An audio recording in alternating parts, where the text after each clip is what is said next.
ये खास बात होती है।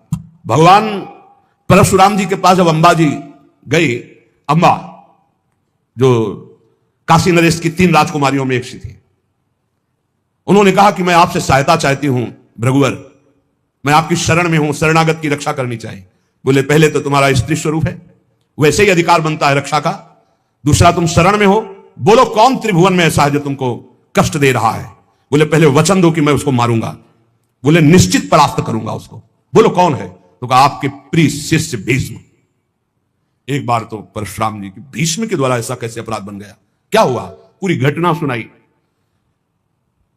तो उन्होंने वैसे तो उन्होंने ऐलान किया था कि मैं हस्तिनापुर नरेश के लिए इन राजकुमारियों का अपहरण कर रहा हूं। उन्होंने ये तो नहीं कहा था कि मैं अपने लिए, उसी समय तुम्हें बोल देना था कि मैं सालों से प्रेम करती हूं, तुम्हारी त्रुटि रही। तो उनका भगवान में समझ रही थी कि आपके शिष्य यहां पक्ष लेंगे। बोले बिल्कुल पक्ष नहीं लूंगा, तुम शरणागत हो, तुम्हारे लिए मैं, मेरी आज्ञा का पालन करेगा अखंड ब्रह्मचारी भीष्म जी और अखंड ब्रह्मचारी भगवान परशुराम जी। दोनों सत्य पे हैं, दोनों महान हैं, पर एक गुरु है एक शिष्य है, पर एक इच्छा का अनुमोदन कराने के लिए स्मृति का भगवान परशुराम जी का आश्रय लिया, इसलिए परशुराम जी कमजोर है।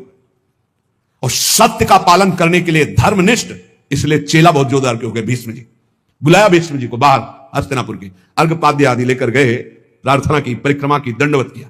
बोले मेरी आज्ञा है अंबा को स्वीकार करो। बोले कदापि गुरुदेव नहीं, क्योंकि सब कोई जानता है सत्य के आगे कुछ नहीं, और मैं सत्य प्रतिज्ञा किया हूं कि अखंड ब्रह्मचर्य रहूंगा, जीवन में कभी संतान उत्पन्न ही नहीं करूंगा। तो उनका युद्ध यांबा, उनका युद्ध गुरुदेव से युद्ध, उन्होंने ही विविध प्रकार के दिव्यास्त्रों की शिक्षा भीष्म जी को दी थी जब गंगा जी ले गए।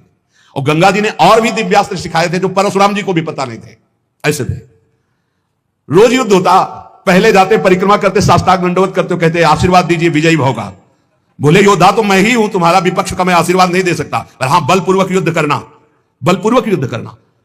आखिरी युद्ध जितना भयानक हुआ कि गंगा जी अष्टवसु सब जागृत हो गए, उपस्थित हो गए। भीष्म जी ने एक अस्त्र ऐसा चढ़ाया था जो परशुराम जी के पास काट नहीं थी, निश्चित परशुराम जी का वध हो जाता। गंगा जी आकर के पकड़ लिया और कहा नहीं नहीं, ऐसा बिल्कुल ठीक नहीं है। समस्त अष्टवसु आ गए। तो उन्होंने कहा मां, ये प्रत्यंचा पे चढ़ा हुआ धनुष तभी उतरेगा जब गुरुदेव अपना रथ पीछे कर दे, अपना धनुष नीचे कर दे। तो गुरुदेव कैसे नीचे कर से? अष्टवसुओं ने, सब देवताओं ने कहा प्रभु आपका चेला है, अब आपको धनुष नीचे करना पड़ेगा, अगर छूट गया तो आपके पास काट नहीं है, आप अबद्ध हैं, फिर भी बध हो जाएगा आपका।